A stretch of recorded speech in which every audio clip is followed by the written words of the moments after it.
আসসালামু আলাইকুম। Barishal dot news থেকে রাত ৯টার শীর্ষ সংবাদ, আমি ফারহানা করিম টিভি। প্রথমে সংবাদ শিরোনাম, পরে বিস্তারিত। বন্যায় ক্ষতিগ্রস্ত ২৯ লাখ মানুষ, প্রাণ গেছে ২ জনের। ভারী বৃষ্টিপাতে বরিশাল নগরে জলাবদ্ধতা। ইসলামী ব্যাংকের পর্ষদ ভেঙে ৫ স্বতন্ত্র পরিচালক নিয়োগ। ভয়াবহ বন্যায় বিচ্ছিন্ন প্রায় ফেনী, মহাবিপদে ৩.৫ লাখ মানুষ। বাউফলে সবচেয়ে বৃহত্তম হাটে সমঝোতার খাজনা আদায়। বন্যা কবলিত এলাকায় মোবাইল নেটওয়ার্ক ফ্রি করার নির্দেশ। চট্টগ্রামের সঙ্গে সারা দেশে ট্রেন যোগাযোগ বন্ধ।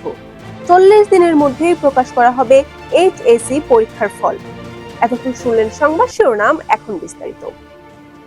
চলমান বন্যায় এখন পর্যন্ত দেশের ৮ জেলায় ২৯ লাখ মানুষ ক্ষতিগ্রস্ত হয়েছে এবং ২ জনের মৃত্যু হয়েছে। ফেনী, কুমিল্লা, চট্টগ্রাম, খাগড়াছড়ি, নোয়াখালী, মৌলভীবাজার, হবিগঞ্জ ও ব্রাহ্মণবাড়িয়া জেলা বন্যা কবলিত হয়েছে।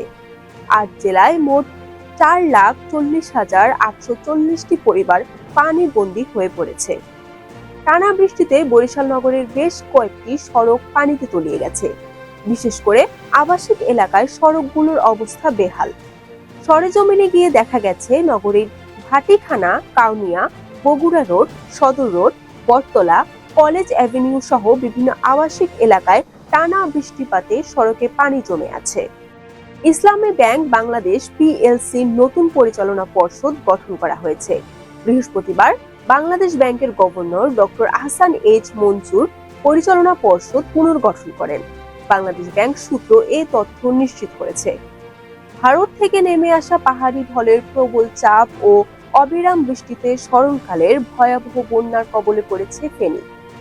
জেলার ৩ উপজেলার বিস্তীর্ণ জনপদে পানিবন্দী ৩.৫ লাখ মানুষের প্রাণ বাঁচানোই এখন মুখ্য হয়ে উঠেছে। বন্যা কবলিতরা বলছেন, ফেনীতে এমন ভয়াবহ বন্যা আগে দেখেনি কেউ। প্রতিনিয়ত পরিস্থিতির অবনতি হচ্ছে। পটুয়াখালীর বাউফলে স্থানীয় বিএনপি ও আওয়ামী লীগ নেতারা সমঝোতার মাধ্যমে উপজেলার সবচেয়ে বৃহত্তম বাজার কালাইহাটের হাসিল আদায় করেছেন। বাংলা ১৪৩১ সালের জন্য মোট ১,৯৪,০০,০০০ টাকায় কালাইয়া ইউনিয়নের চেয়ারম্যান, উপজেলা যুবলীগের সাধারণ সম্পাদক ফয়সাল আহমেদ মনির মোল্লা কালাইয়াহাট ইজারা নেয়। পাহাড়ি ঢল আর বৃষ্টিতে সৃষ্ট আকস্মিক বন্যায় বিপর্যস্ত ফেনী, সুনামগঞ্জ, মৌলভীবাজার, হবিগঞ্জ, কুমিল্লা, নোয়াখালী, চট্টগ্রাম, লক্ষ্মীপুর ও খাগড়াছড়ি। এসব এলাকায় মোবাইল নেটওয়ার্ক ফ্রি করার নির্দেশনা দিয়েছেন তথ্য ও সম্প্রচার উপদেষ্টা মোহাম্মদ নাহিদ ইসলাম। বন্যার পানিতে ফেনীর ফাজিলপুর এলাকায় রেলপথ ডুবে যাওয়ায় চট্টগ্রামের সঙ্গে সারা দেশের ট্রেন চলাচল বন্ধ ঘোষণা করা হয়েছে।